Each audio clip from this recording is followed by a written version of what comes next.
Okay, sorry for the delay there. This is Bob from Trade Genius. It's the 29th of September, and kind of go over some charts here with you. And what a interesting day. Yeah, actually, what happened today I thought was going to happen earlier in the week when I bought the VXX that blew up on us earlier this week. And today, of course, the market cratered, and it's our good friend Deutsche Bank. And I just think that it's going to be a tough one for them to keep control over. So it's going to be really interesting to watch. But should give everybody some pause.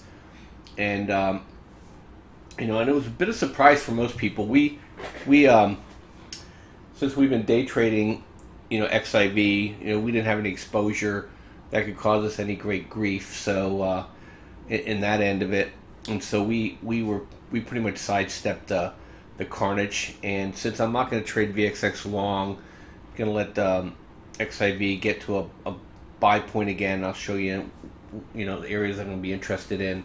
Is that we just kind of let the sell off occur, and we bought some puts in some areas as the market was starting to fall. But anyway, I digress. Here's SPY, and this was a nice huge candle down, and they recovered some of it, but then it sold right back down again end of the day. And you could see here with was a cautionary tail. And it wasn't even an opportunity for me to even sell credit spreads because I didn't have the high probability signal. But if you were long, this usually gives you a warning of, hey, you probably should think about getting out. And so we'll see how long this lasts. I'm told there's Germany's off on Monday, China's off all next week. So who knows what games are going to be played. But until Deutsche Bank is either fixed or dies, I think it's going to be a really choppy market. It's going to be pretty scary. And so I would be careful.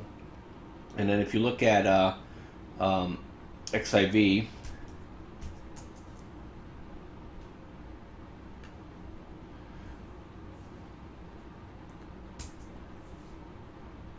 is that, I've been waiting for this sell signal to hit. This is just interesting, capping, and again, capped it. It pushed up in the morning. It was like a fake out breakout, and I just didn't want to chase it for pennies or dimes, and so I just sat by, and as this thing flushed, because it's news generated. I don't know what other news could have came out and just had this thing drop before. I've had this thing drop, climb back up, thinking I'm going to make some great money, and then have this thing just rip right down again.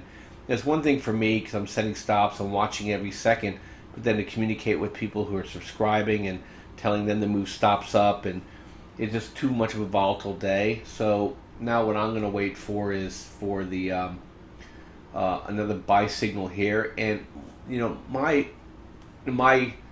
feelings are, October is a very volatile month, so next 2 to 3 weeks, hopefully we'll get a move down in VXX. Next area that I'm interested in is I'm not going to trade this area here for now, but I'm certainly going to watch this area, and I'm going to watch this area for some swing buys. But at any rate, I'll wait if I get a buy signal on my light green, and the momentum setting up, and they're in sync, then I'll probably take a trade. I just don't know how choppy it's going to be, and if it's going to turn out to be a whole series of day trades, which is fine, but I'd rather get a swing in there so people can hopefully get a 5 or 10% move on this thing without being chopped out every day. But that's kind of the plan on XIV. Boyle, we took some profit. As I was saying yesterday, I think there's still another buying opportunity at a lower price, and so this morning I asked folks. So we bought at 17, we bought at 15, average price 16, popped up to the 1550 area where we had some sell limits on, so we can bring our average buy price down 50 cents, and we did that. So now the trade that's still on, now we got our buy price down to 1650, and now I'm looking to see when this thing turns light green, and that's when we'll do our our next buy. And if it pops to 1550 again before we do that, then I'll probably enter there. But natural gas in October is the trade, and so if we don't get it in October, November, we'll have to wait until the middle of winter to take the trade. But this is where the most of the smart money front runs the winter moves, so we want to be part of it if we can. Looking at oil, we had a bit of a follow through on oil today, and I just think I'm not sure if this is going to be a bull flag or if this is capping the move and this was the move and have it start coming down. But we're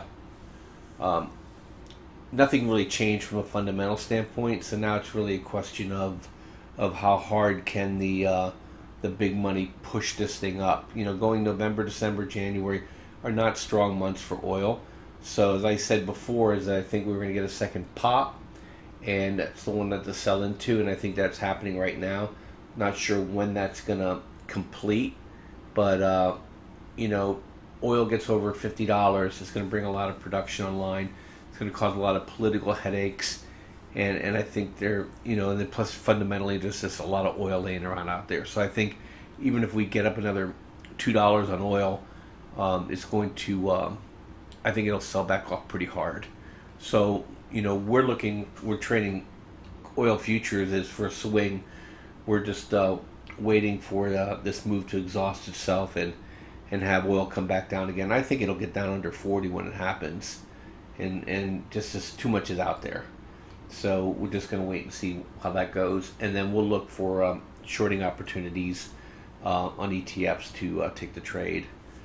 And speaking of which, a trade we took, dust we talked about, hey, when this morning happened, pushed it right back up into the area where we first took the trade, but it came back down.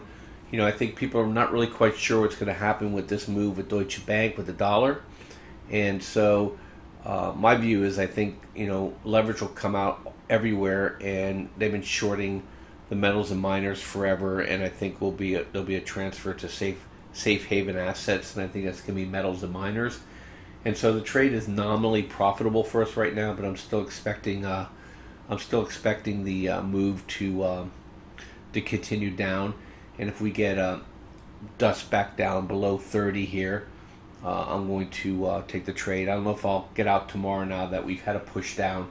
I may wait till next Monday or Tuesday because I have some time on the trade. And see what else I want to show you. What's going on? We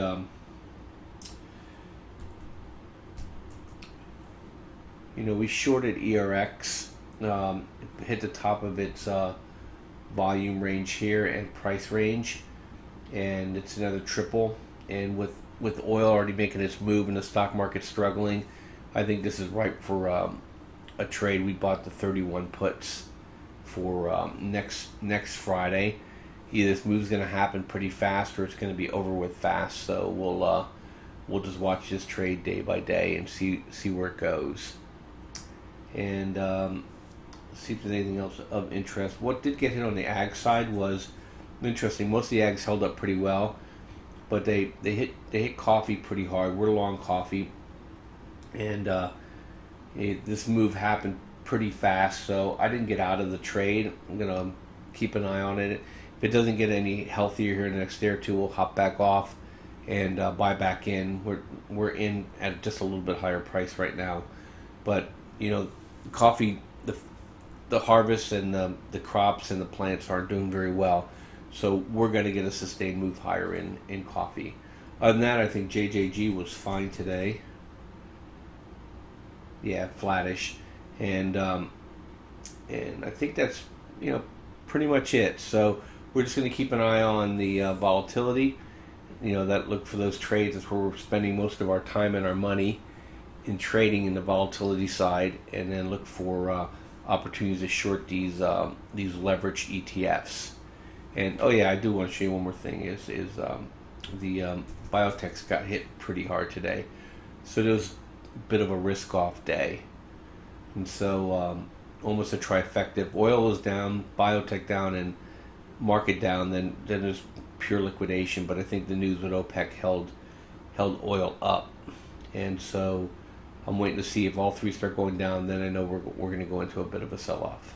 Anyway, Bob from Trade Genius. I'll be back tomorrow or over the weekend, and sign up for our service. We're making money every day, and we had another Nadex trade today that was another winner, and so look like we'll make 25% return on the suggested ratio of capital to trade, and that's pretty much been normal, except for the 1 week where we really botched up when volatility really popped. So anyway, go check us out and ping us with any questions, and we look forward to having you as a client. Thank you. Bye-bye.